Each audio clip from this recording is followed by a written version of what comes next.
So this story comes from Utah, and it comes from Fox 13. Now, I've heard many people say that not all police departments are bad, and that maybe I'm just exaggerating, but the reason why I say ACAB is not so much the behavior of everyday beat officers, it's also the behavior of police chiefs and sheriffs. Because numerous officers with the Heber City Police Department in Utah have claimed that both the city and the sitting police chief, who is David Booth, engaged in police brutality by choking a handcuffed suspect while placing him into the back of a police car earlier this year. And the city has tried and failed to obscure all records and information related to the use of force investigation. We have been hoodwinked, bamboozled, led astray, run amok, and flat out deceived. So let's get into some of the footage here.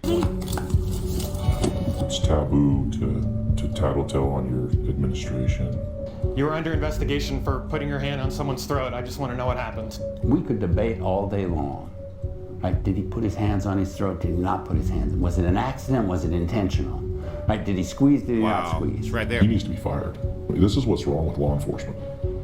Earlier this year, the chief Did you hear that? A cop just said he needs to be fired, and this is what's wrong with law enforcement. What is your excuse now, Blue Lives Matter? You have cops saying this now. You got a police chief out here choking a suspect right in front of his fellow officers that he's supposed to be supervising and being the boss of. These truly are strange days. So what do you think all the officers underneath him are going to engage in now that they've seen this example of a terrible police chief? And that police chief is a symbol of a much bigger problem with law enforcement. And this story goes to show you that no good cops can actually exist, because good cops have been coming out against a terrible police chief, and instead of this police chief being fired immediately, the cops who came forward have to have their identities shielded, and they only agreed to come forward with the condition of anonymity. And that's why I use Fox News, because not only do you have cops saying this stuff, now you have Fox News saying it. So Blue Lives Matter, you've got some explaining to do and some serious apologies to make to me and to everybody out there who makes my type of content. Thanks for watching. If you would like more deep dive content, please go subscribe to my YouTube channel. And if you want more shorter content, you can check out my TikTok. Make sure to like, comment, subscribe, and follow. But most importantly, make sure you share the content with everyone that you know so that we can hold cops accountable. Until next time, horns up, peace out, good night, and good luck.